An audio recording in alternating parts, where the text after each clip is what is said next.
Good morning, YouTubers. This is Jason Dean, Film Fanatic. Hello and happy Thursday. So, fall is here. It is official. It's been here for just about a week. So, hope everyone's doing good. I appreciate everybody checking out the videos. It's been cool, like, cause I've been uploading videos at a pretty regular basis. I've been trying to make them.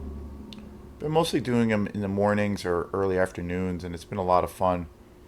I've been just seeing so many great movies lately. There's been I basically have a whole stack of films that I'm getting through, and it's been awesome. I've been My favorite place, Bilbo's Music.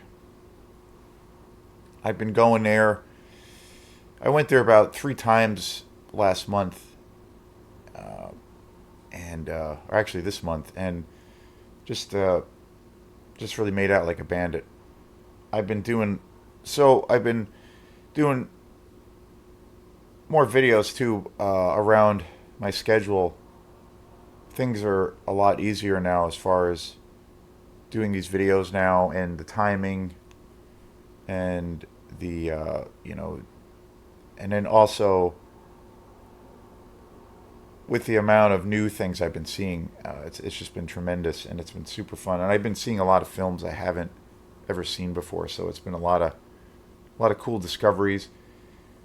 The prices for a lot of these movies has been pretty fabulous. So yeah, it's been awesome.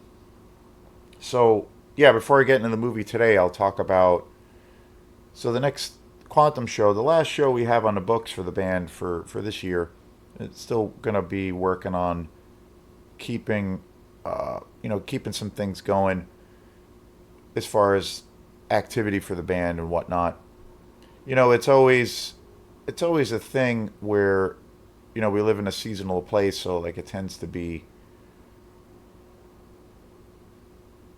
lots of activity and gigs, and then also opportunities to play shows during the summer, obviously. Usually from like May through September usually is when things are pretty happening as far as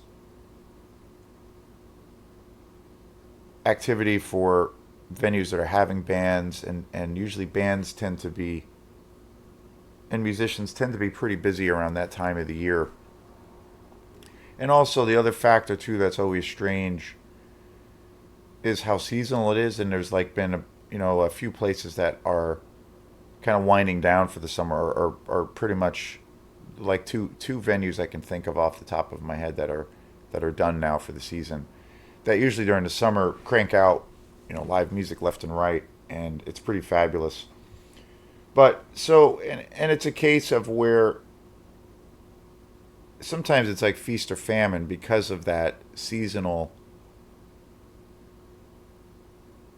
aspect of how we live here. It goes from one extreme to the other, where there's not a whole lot going on,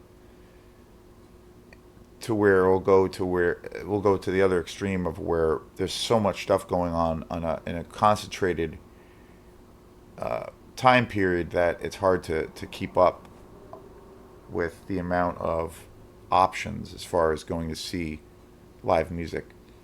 So, and typically in the past with the band, with Quantum, I would usually do shows. We usually try to play a lot of shows. You know, we were out of commission as far as playing shows for quite a while. And then last year, you know, I had coming up going into last year's season, I was kind of wanting to try to play some shows with Quantum, because we had basically before that a year and a half or so where we still maintained practices, and I was writing material and had ideas for future prospects around the band, but we basically didn't do anything for a long time. So last summer I was like really starting to get that itch more of trying to do some shows. So we ended up, I ended up booking a couple of shows for the summer, and then that led to getting asked to play a bunch of other shows after that at this great venue, Threshers, and we ended up playing at Threshers, which is a great brew pub in Searsmont. So we ended up playing a bunch of shows from about mid July to all the way up to December, and it was an awesome time because it was at a place where I didn't really think our music would really go over very well. I didn't think it was, typically a lot of they have all kinds of music there, but a lot of the stuff that they have tends to be, more catered to the jam band crowd, like people who are into like the Grateful Dead or bands like Fish or whatnot. They have other stuff too. They have folk, and then they have straight up rock and whatnot.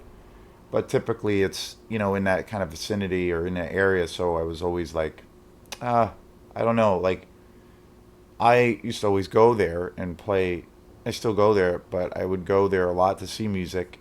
I had seen lots of great bands and a couple other projects I was playing with, and that I still do. We were playing there, and always had a great time. Always good. Always really good turnouts, and when I was starting to apply to get my act together as far as trying to book some more shows. I thought about Threshers, but then I was like, I don't know. I don't know if that would go over. But then they ended up reaching out to me about doing some shows, and then that led to us playing there a bunch of we played all Sunday, like we played a bunch of Sundays there, and it was funny because I felt like in the beginning, uh, people didn't really know what to really think of us. They were just like occasionally, and I had it was cool because I had a little crew of friends that would come out every week whenever we were playing there, and they would tell me afterwards that between the locals that would go there regular on a regular basis, and then it was summertime, so like you get the tourists and stuff, people from out of town. We would get these like looks from people of like, what the hell's going on here? Like strange, like seeing this strange band and this guy jumping around on stage with masks and wigs and stuff, but they said that one of my friend Nikki, who actually got me this cup and got me a great gift certificate to Bull Moose for my birthday. I remember her saying it. One of the things that she enjoyed the most of going to the shows was just watching people's reactions to like what we were doing, and they were just kind of confused, or they didn't know what to think of it, and it was really funny. But overall, like we ended up playing there a lot, and the shows were really great, and I felt like we really developed the new material. We were like focusing on all like new stuff that I had written, during the time of during all the downtime I was writing all this material. So we basically like switched gears to where all the stuff that we were doing during that time at Threshers and during that residency, we just focused on doing all like new stuff, and it was great. It was super fun, and we went all the way into December, which was really surprising, and we had other gigs come along with that, and that kind of spearheaded the idea of I kind of felt like we were ready to record the album and record this material, so we did, and that went really well, and then everything kind of came together relatively quickly. I was really psyched because, and I attributed it to that we just we were lucky and we got to play a lot of shows and really test out the material and flesh it out and get it really strong and ready. And so when it came to the actual recording of the material, I think we were ready, and we just kind of took care of business, and we did it within, a few weeks time, and then took a little bit of time off, and then we did the mixing and stuff. So then that ushered in the idea of trying to like shows for the summer, and then especially once we got a plan, and I could see kind of what was happening, or got a real big vision of what was gonna, or what I would like to happen. Uh, we had this idea of doing an album release show. Album release shows are funny because I don't. I mean, bands still do that, but a lot of bands don't typically do that. I'm pretty old school in a lot of ways, but I remember being in other projects and we would have like a CD release party, and usually those were always great and really successful because you're building that hype around the music, and if people like your stuff, or your friends and family, like they can get excited, and they'll want to go and try to support that. And I've had, in the past I had a lot of success with that, with other projects and whatnot. And with Quantum, like, we did a CD release show with our second to last album, The Stars Beneath Our Feet, which came out about 4 years ago. And that was our third album. The other albums that we did, we didn't really have a formal CD release show or an album release launch. We just, we basically tried to book. I basically tried to book a lot of shows around when the album was coming out, and just like tried to heavily promote that the music was out, but we didn't have like an event, centered on that. So then when we did this Stars Beneath Our Feet, I had this idea of making that actual thing of an album release as an actual event, and it was great. It was a huge, success, and that album sold really, really well, and it was probably the best album as far as like sales go. So fast forward, and the world had has changed dramatically since then, for good and for bad, but for good and for worse or whatnot. But uh, so I had this idea of doing it for this last album, and so it was it luckily, through a lot of work and everything kind of came together, and it was pretty amazing. It was definitely the summer highlight for me. And so around that, I just tried to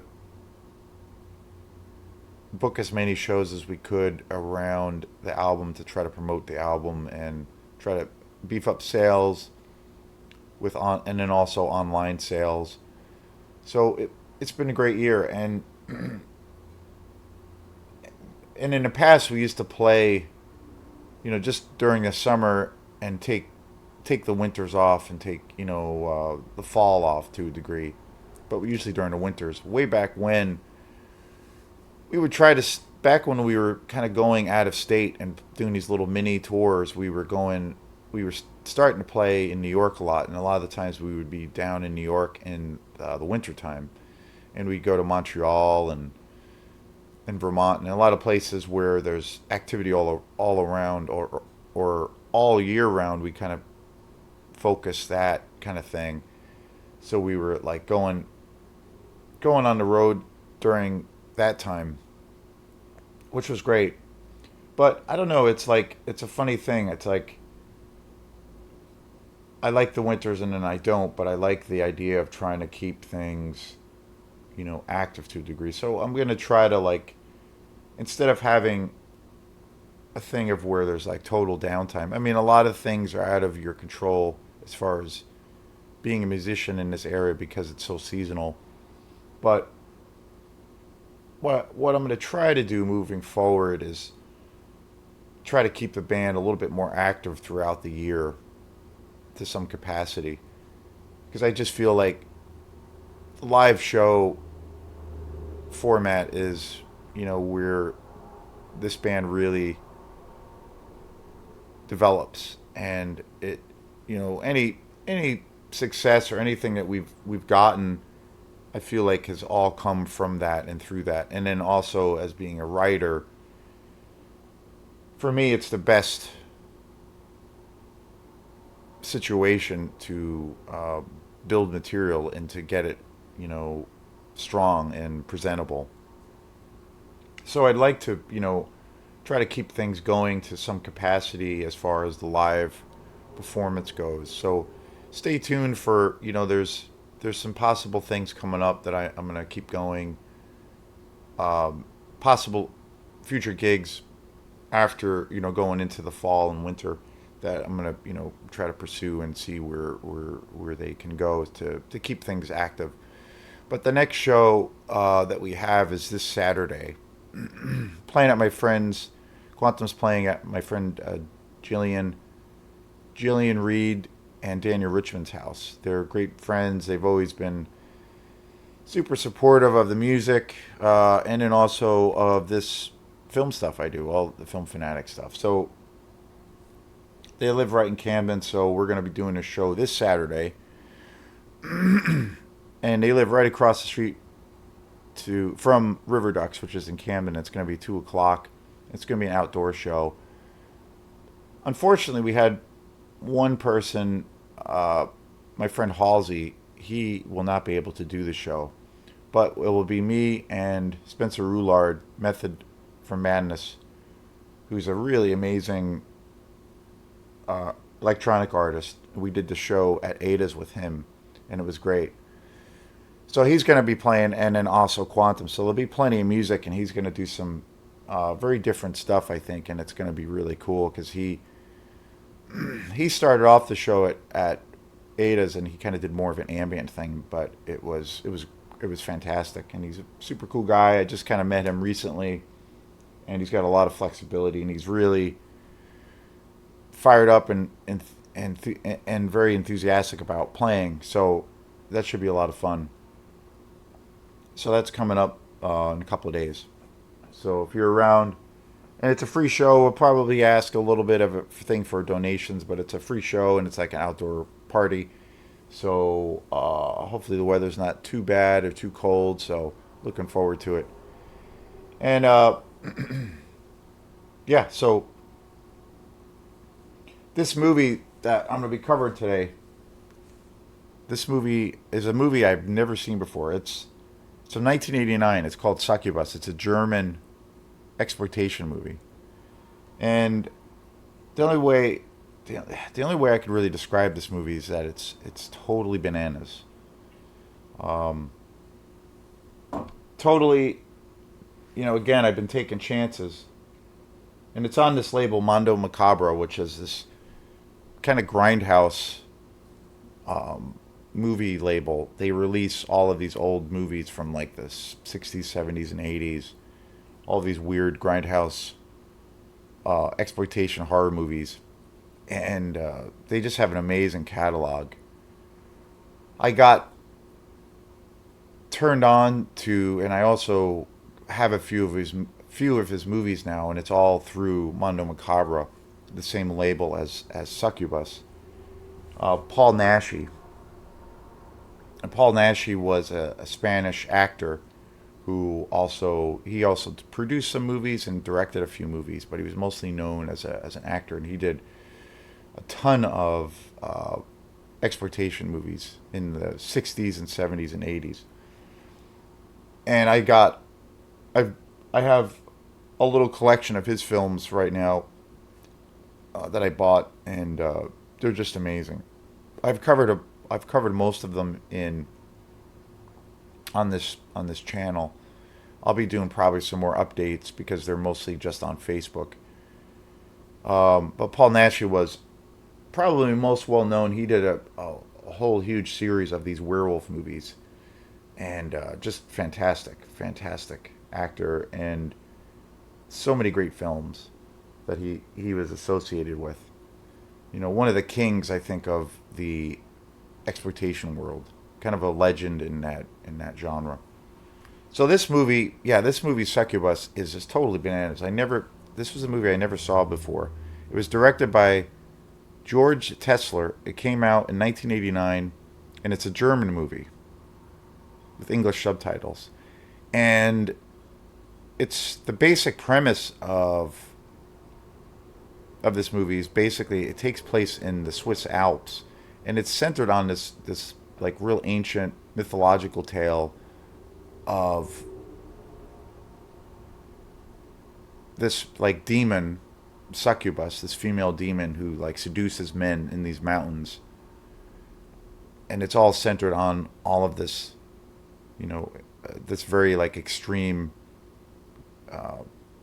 Christian, kind of worldview. And the whole movie is based on this like old folktale of these basically these cow herders that make cheese in the Swiss Alps. There's like all of these superstitious stories of their of these herders being visited by the succubus and being seduced and eventually killed and becoming enslaved by the succubus. So the whole movie is kind of based on that premise. And man, what a movie! It's the cinematography is pretty breathtaking. It's all shot.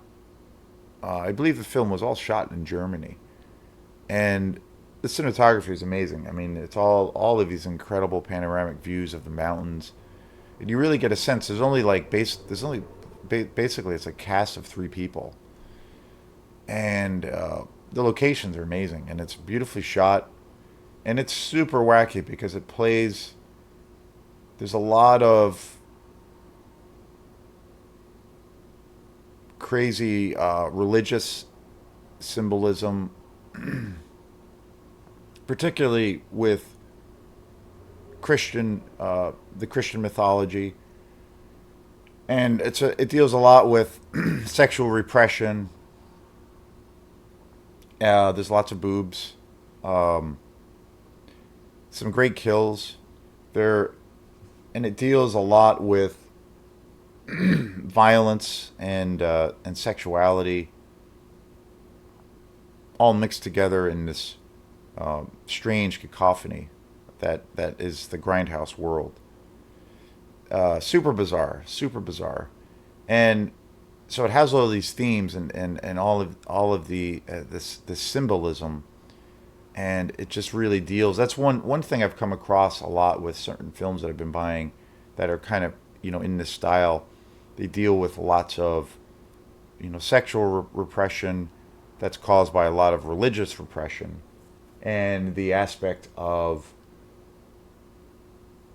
well, for me, the unfortunate aspect of religion, of most organized religions, is that when they look at man for what they believe it to be, or for he or she to be, they somehow take this concept or idea of man and put it on this pedestal that he is something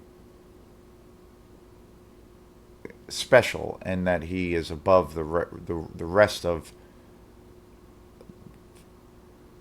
or above, he's a sentient being above and beyond the rest of the animals of the kingdom.